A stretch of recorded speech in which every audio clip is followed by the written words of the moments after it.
Hey guys, tonight we journey into a story so old it probably predates your grandma's favorite bedtime tale by a millennium. We're diving into a Greek myth that's not exactly action-packed, but it's strange, petty, and just slow enough to lull you into dreamland. Picture this: a sun god with gleaming hair, radiant robes, and a musical streak longer than his golden chariot.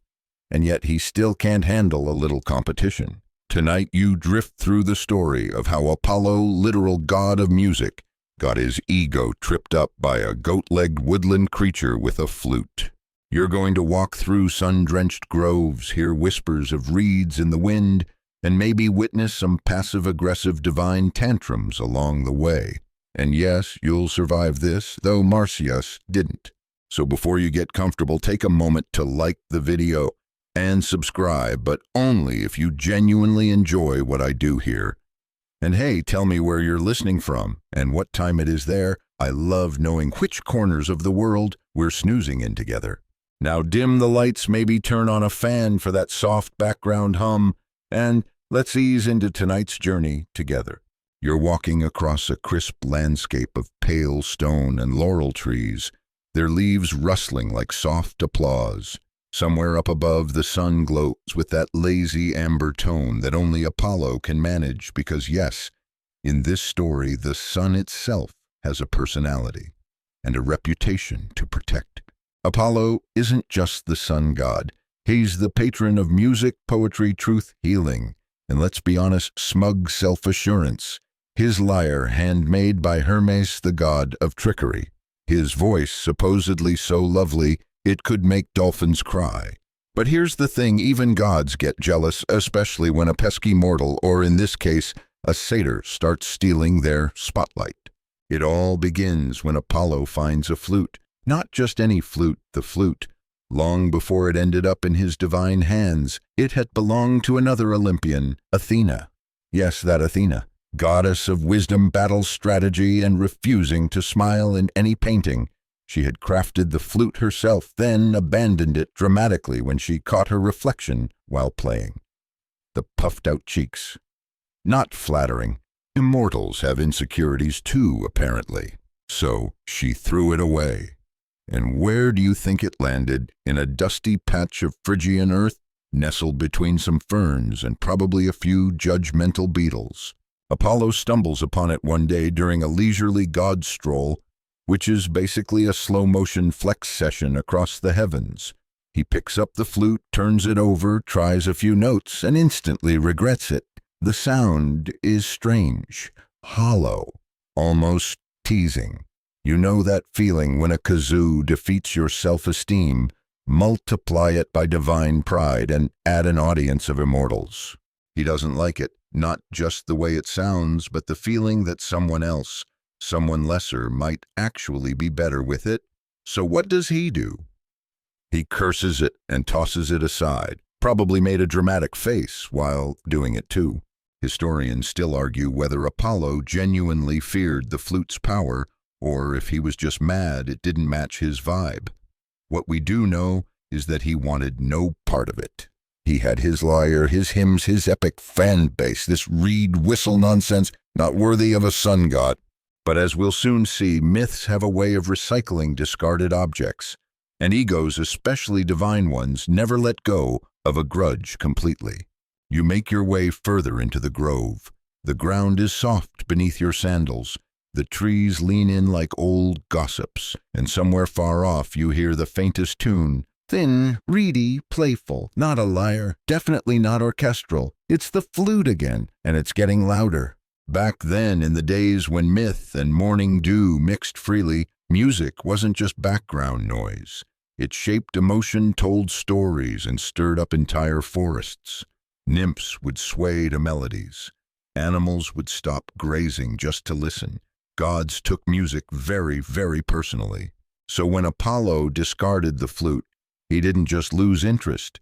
He buried a secret fear that someone else, anyone, might find it and do something better with it. And if that happened, let's just say this golden-haired god of harmony didn't do well with second place. That's what sets the stage. A cursed instrument, a wounded ego, and an empty forest trail soon to be filled with hoofbeats and foolish ambition. A side note, this flute, according to fringe theorists, and there are so many, may not have just been musical.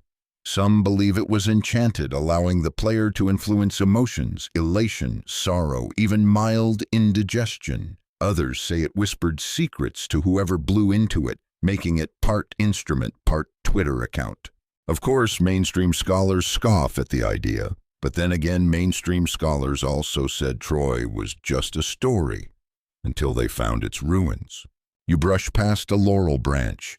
The bark smells sweet like dusty sunshine, and you can't shake the image of Apollo holding that flute, frowning slightly, already calculating the angles. You wonder if he knew even then that someone out there would dare challenge his supremacy, that the notes he refused to play would come back to haunt him. So here you are listening, watching, waiting, because soon a satyr will wander into this myth, tooting that same flute with wild abandon, unaware that his future includes applause, fame, and one very bad ending. But for now, the forest is quiet. The sun lingers overhead, pretending not to notice that everything is about to spiral. The forest you're wandering through shifts. The air grows a little warmer, thicker with pine sap and mischief. Somewhere ahead, twigs snap, hooves click, and something definitely giggles. Not a bird, not a god, definitely not human. That's your first clue that you're about to meet Marsyas. He's a satyr, which means he's half man, half goat, and entirely the kind of creature your high school band teacher would have side-eyed. Picture scruffy brown fur, twinkling eyes, maybe a little too much chest hair, and a smirk like he's always about 5 jokes ahead of you. He's got the kind of energy that says, I found this thing in the dirt, and now I'm a professional. And he's holding a flute. Not just any flute, of course. The flute, the one Apollo dramatically tossed aside, the one that once puffed out Athena's cheeks and made her ditch it in a fit of immortal vanity. Marsyas finds it half buried near a stream, while probably trying to impress a nymph with his moss identification skills. He dusts it off, squints at it, and you can almost hear it goes, "Huh, what's this thing do?" Then he puts it to his lips. The first note squeaks, then croaks, then somehow it warbles and flutters like a hummingbird drunk on fermented nectar.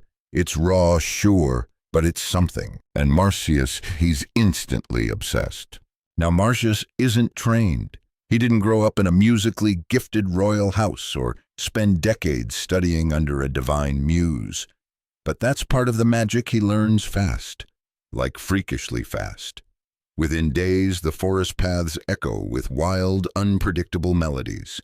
The kind that make squirrels pause mid-acorn, the kind that make trees sway a little off-beat, like they're embarrassed but into it. By the time a week passes, Marsyas can play tunes that actually get stuck in your head. Nymphs start following him around like groupies. Dryads peek from their trees. Even centaurs, who are famously grumpy critics, nod their big horse heads approvingly. One even claps, though it might have just been chasing a fly.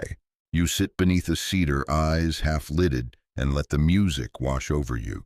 It's nothing like Apollo's polished lyre or heavenly harmonies. It's messy, joyful, slightly chaotic like a drunken jazz band in a meadow, but it feels real, alive, like it belongs to the earth, not the sky.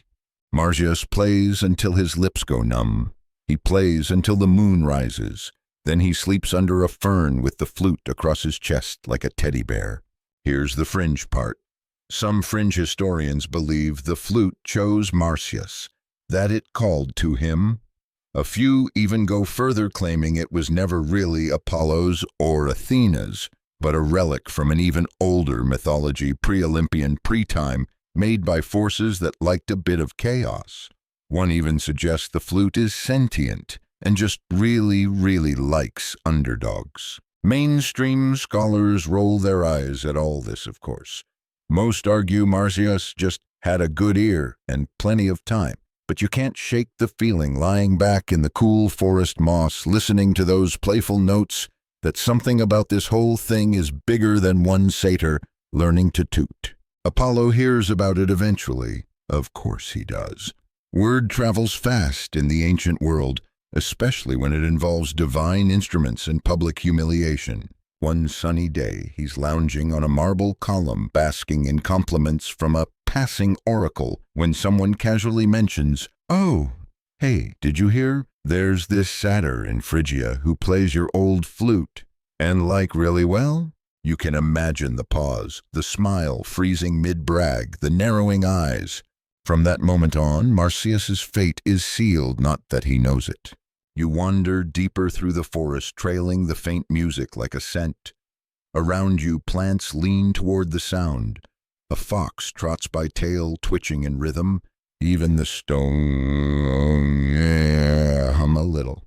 You pass a pool where frogs croak in sync, like backup singers.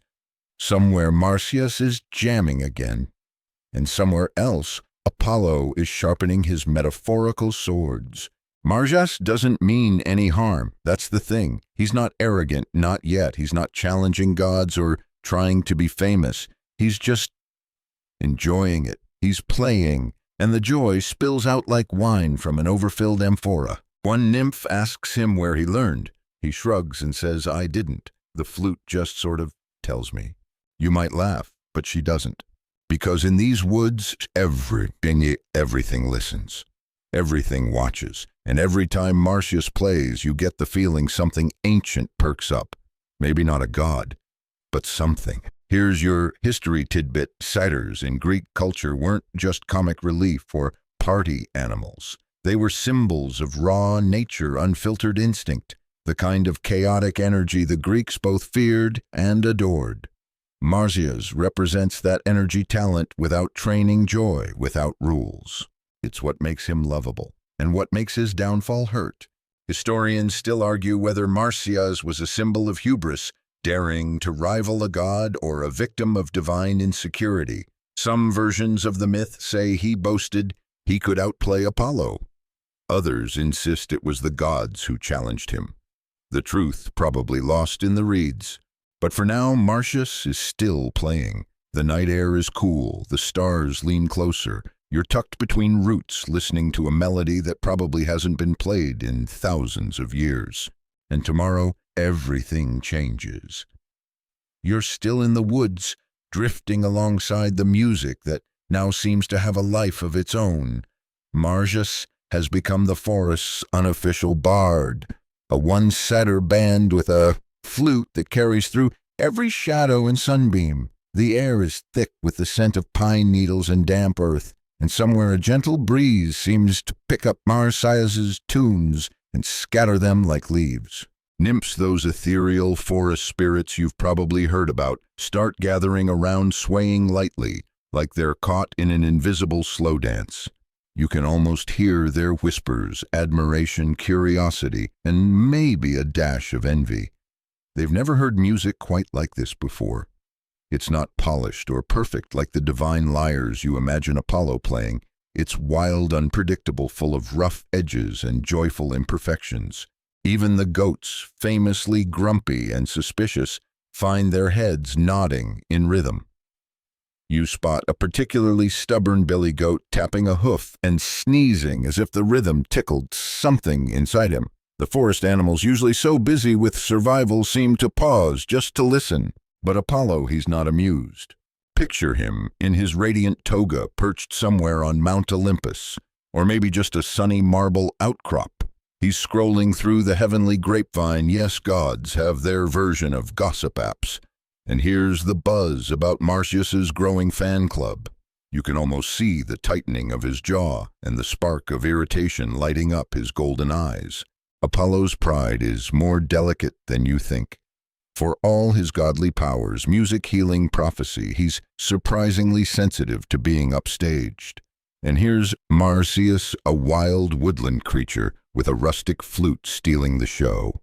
You watch as Apollo plots his next move, knowing full well that this isn't just about music. It's about respect, dominance, and the stubborn ego of an immortal sun god who simply won't be outplayed. Meanwhile, Marsyas remains blissfully unaware. He's busy refining his melodies, experimenting with trills and fluttering notes that make the trees seem to lean closer in approval. He's laughing more than you'd expect a sound that mixes with his flute's music and makes the forest feel alive. Here's a quirky tidbit: satyrs like Marsyas were often associated with Dionysus, the god of wine, revelry, and chaos. So it's not surprising that Marsyas's music carries a kind of wild, untamed energy, like a woodland party that never ends. Yet unlike the typical partygoers, Marsyas is serious about his music.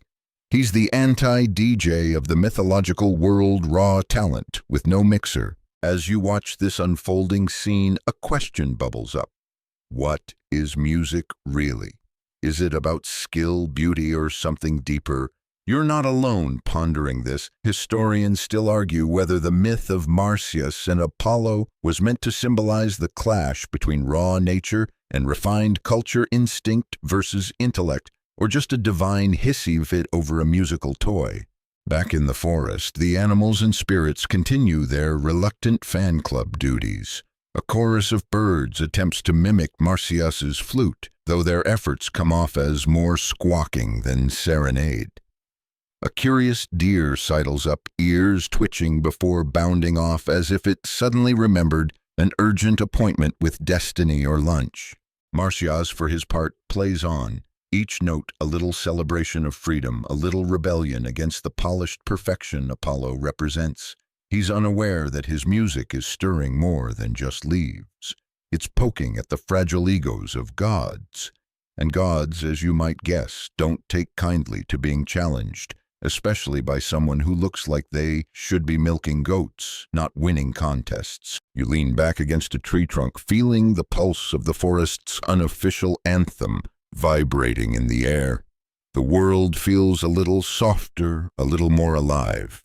You can almost smell the dust kicked up by hoofbeats, hear the faint rustle of robes in the breeze, and sense the tension simmering just beyond the music.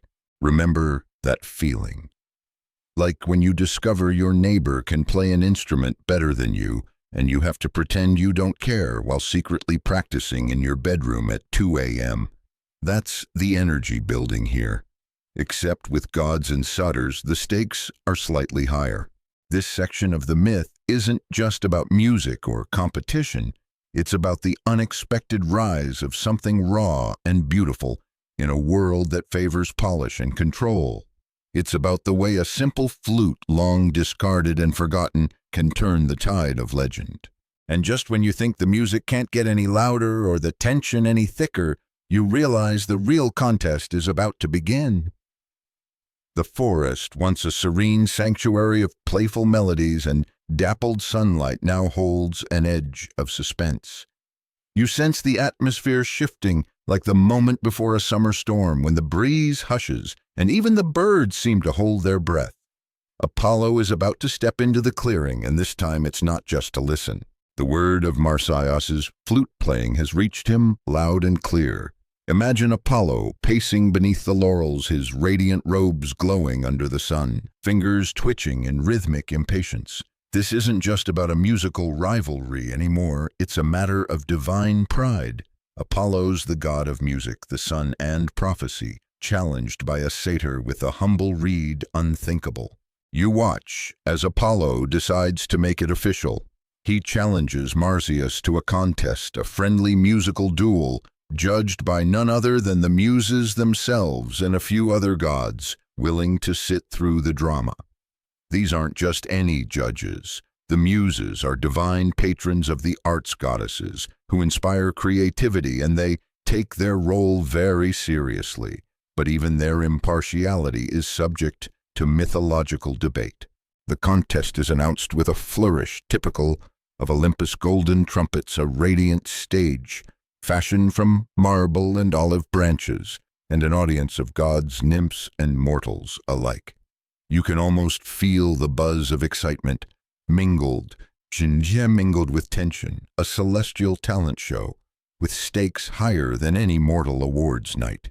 This setup sounds grandiose, but the details are a little awkward. You picture a river god reclining with a skeptical expression, the muses whispering among themselves, and perhaps even a confused donkey wandering into the scene, utterly baffled by all the commotion. It's a divine mess wrapped in pomp and ceremony. As the competitors prepare, you notice Apollo's confidence is unshaken. He's polished, practiced, and clearly expects an easy win. Marsyas, on the other hand, stands nervously but determined, clutching his flute as if it's the key to proving he belongs among gods and mortals alike. Here's a fun historical nugget: musical contests were actually a thing in ancient Greece, often held during festivals honoring gods like Apollo himself. They weren't just entertainment, but a serious way to show skill and even claim favor from the divine. Think of them as ancient Got Talent shows, but with more laurel wreaths and fewer awkward judges' comments. But scholars still argue about how this myth reflects those traditions. Was the contest a real ritual inspired by Greek music competitions, or just a cautionary tale about overreaching ambition? Some even say it's a metaphor for the tension between formal artistry and folk creativity. The crowd hushes. Marsyas takes a deep breath and raises his flute to his lips. Apollo grips his lyre fingers poised with practiced elegance. The air is thick with expectation, almost electric. And then the music starts. The music begins, and the clearing seems to hold its breath. Marsyas blows into his flute, and the notes ripple through the air like a cool stream weaving between sun-dappled rocks. It's raw and unpolished, but charged with an earthy energy that makes the leaves quiver and the animals lean closer. You almost feel the pulse of the forest itself, responding to the sound as if every twig and mossy stone has a heartbeat tuned to those wild melodies. Marsyas's music is like a story told by the wind, playful, spontaneous, a little chaotic, but full of life. It doesn't aim for perfection. It thrives on expression. It's the soundtrack to a carefree woodland afternoon where every note feels like a secret shared between friends. Nymphs dance quietly at the edges, their laughter mingling with the tune. A fox flicks its tail in time, and even the birds chirp along off-key as if caught up in the joy. Then Apollo's turn. He strums his lyre with divine precision, the strings singing crystal-clear notes that feel like sunlight made audible. His music is the very essence of grace and order, each note a deliberate stroke of perfection. You can see why Apollo was revered. His melodies weave together like golden threads, flawless and radiant. It's music that commands attention and respect. The crowd watches enchanted, caught between Marsyas's raw charm and Apollo's polished brilliance. The gods whisper among themselves, the muses exchange subtle glances, and even the trees seem to lean forward in anticipation. You notice that the atmosphere has changed. It's no longer just a contest, it's a clash of worlds. Here's where things get interesting. The myth says the contest wasn't just about who played better, it was about pushing boundaries. After the first round, the judges declare it a tie, which only fuels Apollo's competitive fire. So they agree to an unusual second challenge. Each must play their instrument upside down or while hanging from a tree. The details vary in different versions, but the essence is the same: trickier, more daring feats of musical skill. Marsyas goes first, playing his flute while hanging from a branch, notes trembling but still strong.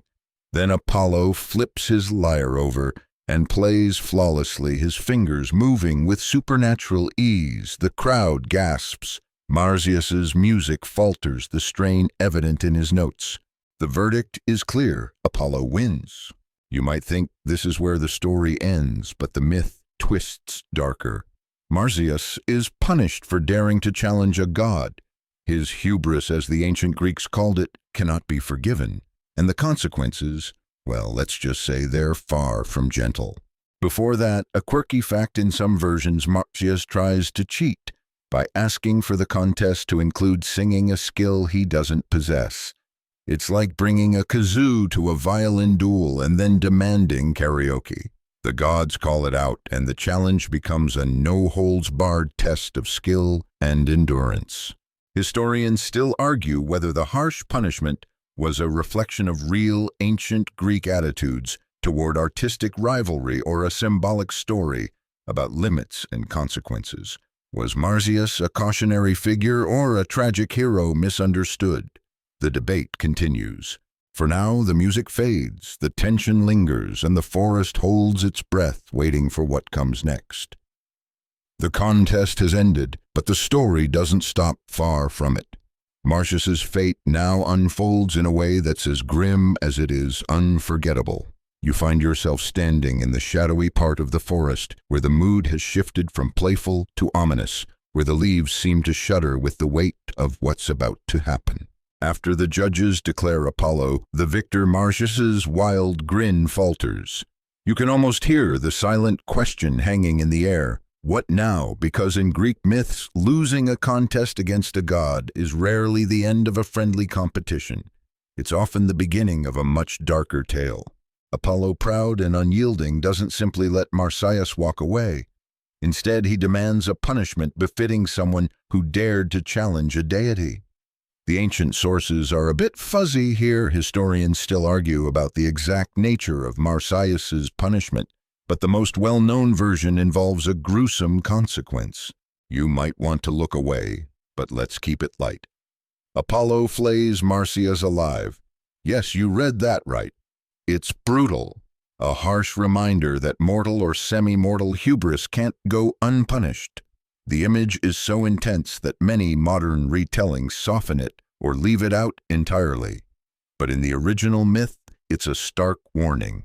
Now here's a curious historical fact. Flaying was indeed a known punishment in ancient times, though rarely for musical crimes. It was symbolic of stripping away pride or identity, quite literally peeling someone down to their raw essence. In this myth, it underscores the severity of challenging divine authority. But let's lighten the mood for a moment. Imagine a bunch of gods watching this with popcorn or ambrosia in hand, probably whispering, "Well, that escalated quickly." It's the kind of story that would make any mythological reality show unbearable.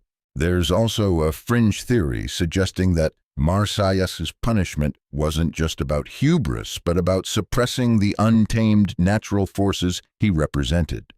Some scholars argue that Apollo's victory symbolizes the triumph of order, civilization, and reason over wildness and chaos. You sit quietly considering the layers of this story. It's more than a gruesome ending. It's a commentary on culture, power, and the delicate balance between freedom and control. Interestingly, some ancient artists depicted Marsyas's story with a touch of sympathy. Vase paintings show him not as a villain, but as a tragic figure evoking a kind of mournful respect. It's as if even the ancients couldn't entirely condemn this wild satyr for his audacity. As the story fades into the shadows of the forest, you feel a strange mixture of awe and sadness. The music has stopped, but the echoes of Marsyas's defiant notes linger, reminding you that sometimes even losing can resonate through history.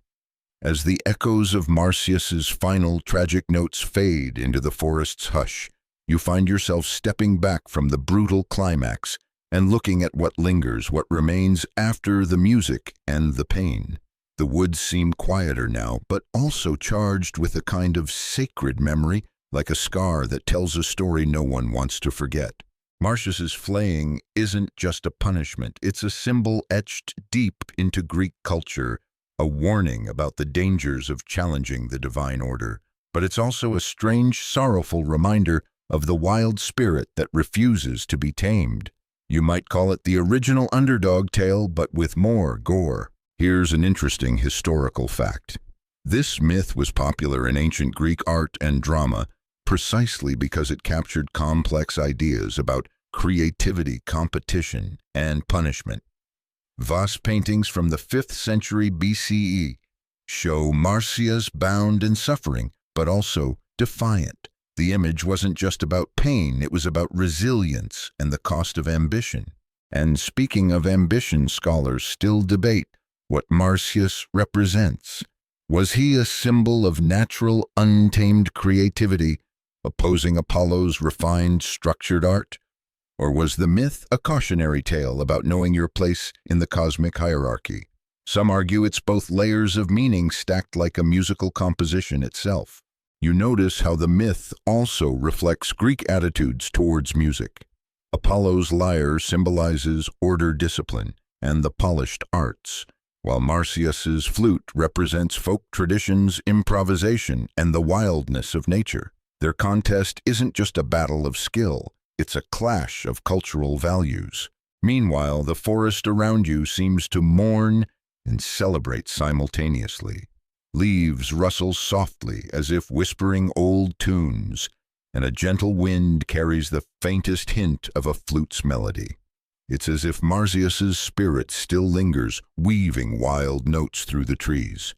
A quirky tidbit: some versions of the story say that after his death, the river where Marsyas played was named after him, flowing eternally, a reminder that even defeat can ripple through time like music on water. As you sit quietly in the fading light, you realize the myth's power isn't just in its dramatic ending, but in its lingering questions. What is true artistry? Is it about perfection or passion, about structure or spontaneity? And how do those ideas resonate today when anyone with a phone can make music in 100 different ways? You lean back against a mossy log, feeling the cool earth beneath you, and let those questions settle. The story of Marsyas and Apollo isn't just ancient gossip. It's a timeless exploration of creativity's wild heart and the limits that society and the gods try to impose. And maybe, just maybe, Marsyas's music still plays somewhere just beyond the edge of hearing, daring you to listen. The aftermath of the contest casts a long shadow, but not just over Marsyas, it stretches across all who hear his tale, including you, wandering through this myth-laden forest. As you tread softly on the mossy ground, the story morphs from a simple contest into a meditation on creativity and control, freedom and order. Apollo, victorious and radiant, embodies more than just a godly musician. He is the personification of structure, reason, and civilization, the qualities the ancient Greeks prized as essential to harmony in their world. His lyre isn't just an instrument, it's a symbol of cultured art, intellectual refinement, and cosmic balance. Marsyas, on the other hand, represents the untamed. His flute, made from a reed, carries the voice of nature, instinct and raw emotion. It's rough, unpredictable, and rebellious, much like the satyr himself.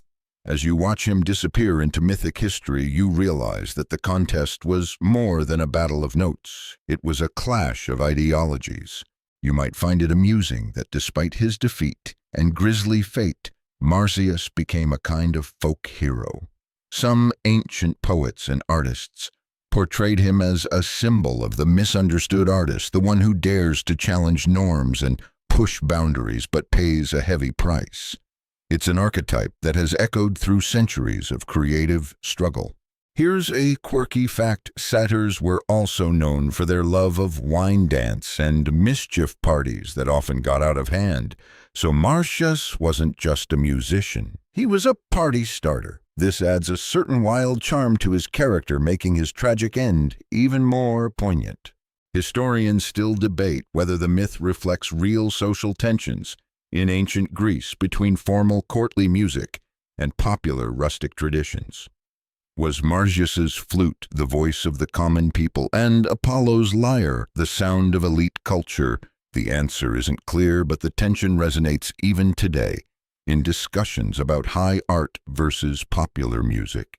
You hear the faintest echo of a flute's melody on the breeze, like a reminder that the wild spirit can never be fully silenced, no matter how powerful the establishment. The woods grow quiet again, but the story lingers in the air, a soft murmur beneath the rustling leaves. You realize that, like music itself, myths change with each telling, sometimes harsh, sometimes tender, always alive. And so, with the sun dipping lower and shadows stretching, you feel the weight of this tale Settle gently on your mind, ready for the next movement in our sleepy journey through the mythic night. The story of Marsyas and Apollo doesn't just end with punishment and philosophical debates. It spills over into the realm of art, culture, and human imagination for centuries to come. You find yourself drifting forward in time, watching how this myth reverberates through history like a catchy melody you can't shake. In ancient Greece, the image of Marsyas tied to a tree flayed by Apollo was a popular subject for vase painters and sculptors. These artworks weren't just gruesome showpieces. They served as moral lessons and cultural reminders. They reminded viewers of the price of hubris, of stepping beyond one's place, and the power of the gods. Interestingly, these depictions often portrayed Marsyas with a strange dignity. You get the sense that even in defeat he embodied a kind of tragic nobility, a rebel spirit that resonated with many. This duality, punishment and sympathy, made the myth deeply human and relatable. Jumping ahead a few centuries, Renaissance artists rediscovered Greek mythology with fresh eyes, and Marsyas's story found new life. Painters like Titian and cellists playing Marsyas's flute might not have existed then, but the theme of artistic struggle and divine challenge echoed in their works. The myth's enduring appeal raises a question scholars still debate. Does Marsyas represent the artist's eternal battle against authority and convention, or is he a cautionary figure about knowing when to hold back? This ambiguity keeps the story alive, inviting reinterpretations across time and cultures. You notice how the myth also mirrors the evolution of music itself. The lyre, symbolic of ordered classical music, contrasts with the flute's folk roots, a musical tension that echoes into modern genres. It's like the ancient version of the debate between classical and pop, or jazz and rock. A quirky modern tidbit: some contemporary musicians and storytellers have revisited Marsyas's tale as an anthem for the outsider artist, the fearless experimenter willing to challenge the status quo even if it means risking everything. As you listen to these echoes, in time you realize myths like this are more than old stories. They're living conversations weaving through history, culture, and creativity, inviting each new generation to play its own tune. You pause, letting this idea settle in. The forest around you seems to hum softly, as if Marsyas's spirit lingers still, daring you to pick up the flute and try. As the myth of Marsyas and Apollo echoes through the ages, it finds new forms in literature and philosophy, weaving deeper layers of meaning into its already rich tapestry. You can almost hear the rustle of ancient scrolls and the murmur of scholars debating under the flickering torchlight. One fascinating thread comes from the philosopher Nietzsche, who used the figures of Apollo and Dionysus, Marsyas's satyr kin, to explore contrasting forces in art and life. Apollo represents order, clarity, and reason, while Dionysus embodies chaos, passion, and instinct. Marsyas, as a follower of Dionysus, becomes a symbol of that wild, unrestrained spirit constantly clashing with Apollo's disciplined harmony. You might smile at the idea that this myth inspired one of the most influential thinkers of modern philosophy. Nietzsche's The Birth of Tragedy suggests that the tension between these forces drives creativity and tragedy alike, making art a reflection of life's contradictions. Interestingly, ancient Greek drama itself often played with this balance. Tragedies and comedies explored human struggles between control and freedom, order and chaos, much like the contest between lyre and flute. You can imagine a theater filled with spectators, eyes glued to the stage, feeling the thrill of those very conflicts unfold. Here's a quirky tidbit. Some versions of the myth hint that Marsyas was once a follower of the goddess Artemis, a huntress associated with wild nature. This connection deepens the idea that Marsyas's music was tied to untamed wilderness, further fueling the clash with Apollo's civilized art. Historians still debate whether these associations were added later or rooted in earlier religious practices. The layering of myths and meanings over time shows how fluid these stories were shifting with cultural changes. You feel the quiet weight of all this as the forest around you darkens. The tension between control and wildness feels alive not just in myth, but in the pulse of creativity itself, something you can sense humming just beneath the surface. Maybe that's why the story still fascinates us. It's not just about gods and punishment, but about the eternal dance between freedom and order, the wild and the refined, the rebellious and the disciplined. As night deepens, you lean back and let these ideas settle like soft music in your mind, ready to drift further into the mythic world's mysteries. As the night deepens and you continue wandering this mythic landscape, the story of Apollo and Marsyas broadens to include the gods' role in enforcing cosmic order, something the ancient Greeks took seriously. You can almost hear the solemn murmur of the divine council convening in their shimmering halls, deciding who gets to sing, who must be silenced. Apollo isn't just a musician. He's a symbol of law, reason, and harmony, values the Greeks believed kept the world balanced. His punishment of Marsyas sends a clear message: some limits cannot be crossed without consequences. You can imagine the gods nodding gravely as if marking a lesson for all mortals and immortals alike. Interestingly, in some versions of the myth, the river where Marsyas met his fate was named after him, flowing forever as a reminder of the price of defiance. This geographic detail grounds the story in a real-world place, connecting myth to landscape, a favorite technique of ancient storytellers. Here's a fun historical fact. The idea of rivers embodying spirits or legends was common in Greek myth. Naming a river after Marsyas immortalizes his story, blending nature and narrative in a way that still captures imaginations today. You might chuckle at the thought that even a river got caught up in a divine music contest. Talk about getting swept away by the drama. Scholars still debate how much of the myth reflects actual religious rites involving music and sacrifice, and how much is symbolic storytelling. Some suggest the story originated from ancient initiation ceremonies or seasonal rituals marking the balance between order and chaos.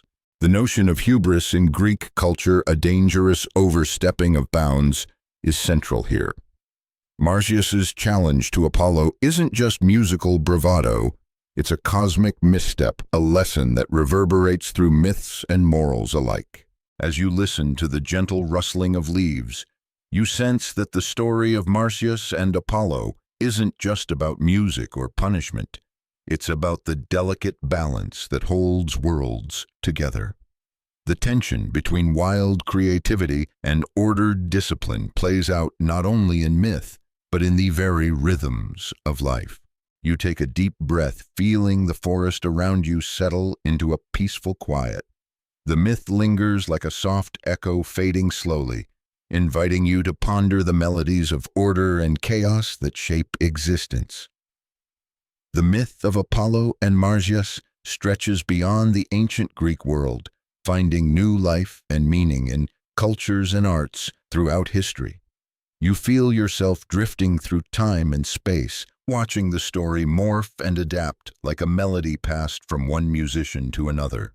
In Roman times, Marsyas's image took on new shades. The Romans often adopted Greek myths, but layered them with their own values. Marsyas was sometimes seen as a symbol of liberty and free speech, the defiant voice against authority. This ironic twist casts him not just as a punished rebel, but as a figure of courage and resistance. Imagine that a satyr who got flayed alive becomes a champion for free expression. The ancient world had a knack for these complex transformations. It reminds you that myths are alive, always changing with the needs and dreams of the people who tell them. A quirky detail: during certain Roman festivals, people would carry images or effigies of Marsyas in processions celebrating liberty and the arts. This suggests that his story wasn't just cautionary but celebratory in some contexts. Historians still debate how widespread these Roman interpretations were, or if they were limited to specific regions or social groups. but the idea that Marsyas became a symbol of speaking truth to power resonates strongly even today. Moving forward, the Renaissance and Baroque periods saw artists inspired by this tale produce stunning paintings and sculptures, exploring themes of suffering, creativity, and divine justice. These works often highlight the emotional depth of Marsyas's story, inviting viewers to empathize with the tragic satyr. Interestingly, the myth also influenced music itself. Composers have used Marsyas's story to explore themes of artistic rivalry and the price of ambition. The contest between the lyre and flute mirrors the tensions in creative pursuits, order versus passion, discipline versus spontaneity.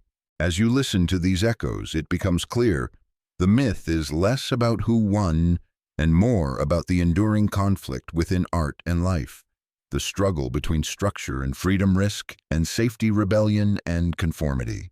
You smile as a gentle breeze carries a faint, playful flute note.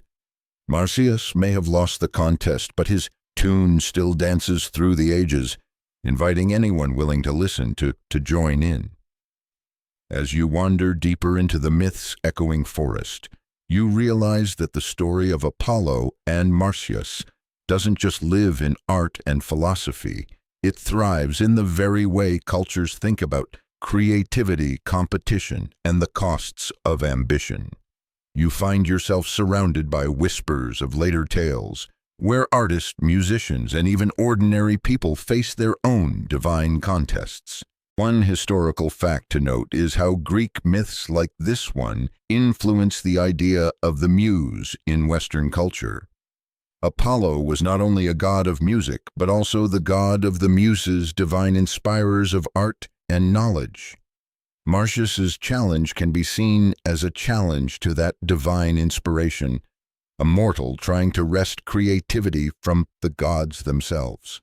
And here's a quirky tidbit. In some ancient local festivals, people would reenact the music contest, complete with costumes and instruments, turning the myth into a kind of community ritual. This suggests the story was not just a cautionary tale, but also a celebration of music's power. Historians still debate whether these performances were purely entertainment or had deeper religious significance, perhaps linked to seasonal changes or initiation rites.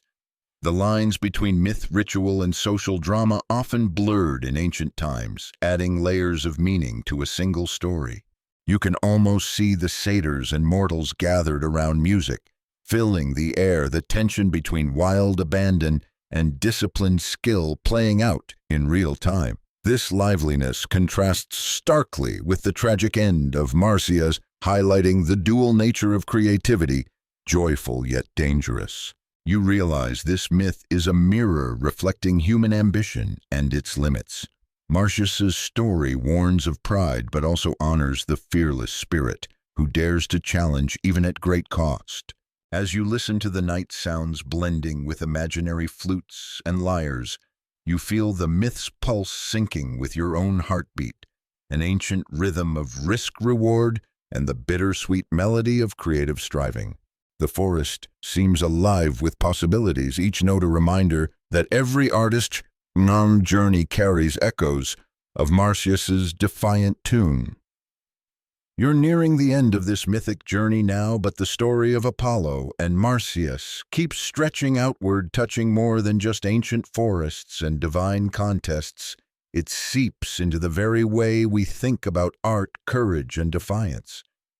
As you walk through this quiet twilight world, you feel the weight of the myth's legacy pressing gently on your shoulders. Apollo, with his lyre and radiant composure, stands not only as a god of music, but as a symbol of authority and order. Marsyas, wild and unruly, embodies the chaos and passion that art can unleash, sometimes thrilling, sometimes dangerous. Their contest isn't just about notes and rhythms. It's about what happens when free spirit collides with strict discipline. Here's a historical nugget. During the classical period, musical contests were a real thing. Greeks held competitions where musicians were judged for skill and creativity, and prizes were awarded. These contests were social events, big deals that could make or break reputations. In that light, the Apollo-Marsyas myth is like the ultimate cautionary tale about competition.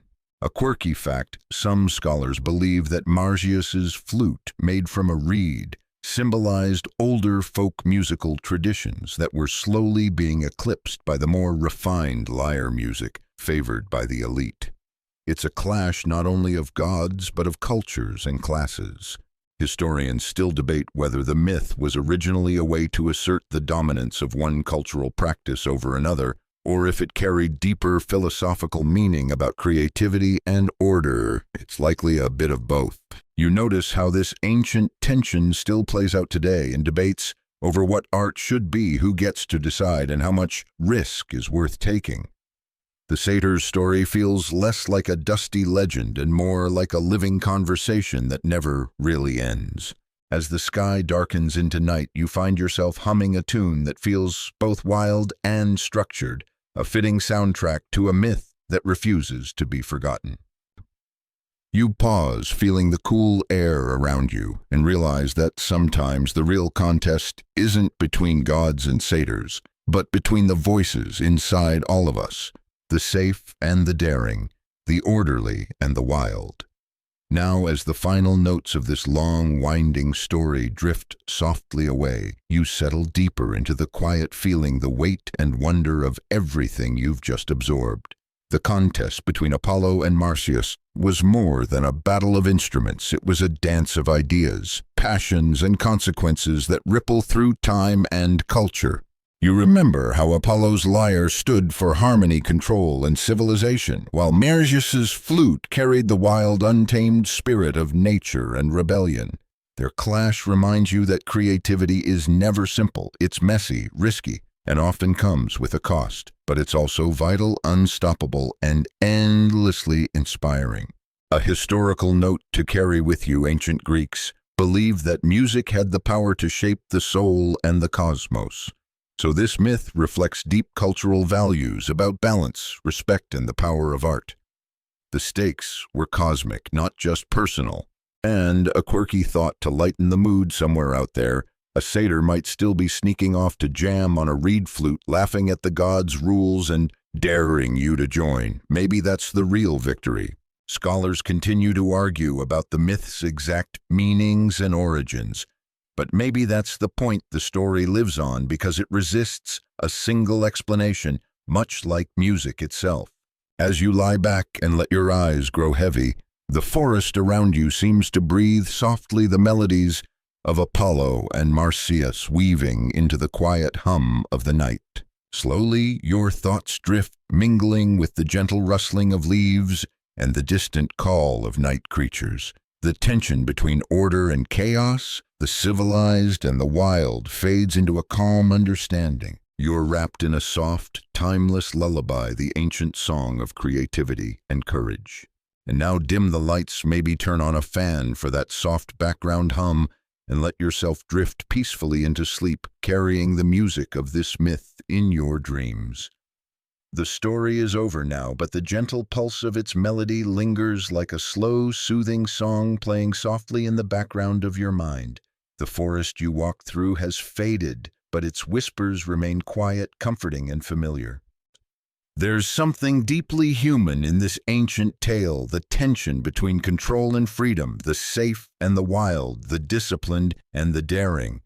These opposites aren't enemies, but partners entwined like the strings of Apollo's lyre and the breath in Marsyas's flute. As you let your breathing slow, feel the calm settling in. The sharp edges of conflict soften into something warmer, a tender reminder that creativity, with all its risks and rewards, is part of what makes life rich and meaningful. Maybe, just maybe, the satyr's wild tune still plays somewhere in the distance, blending with Apollo's orderly notes into a perfect, imperfect harmony. So as you drift off, know that stories like these live not only in dusty books or faraway myths, but in the quiet corners of your mind, ready to inspire you when you wake. Now close your eyes gently, breathe in peace, and float into sleep, wrapped in the soft, ancient music of the world. Sweet dreams.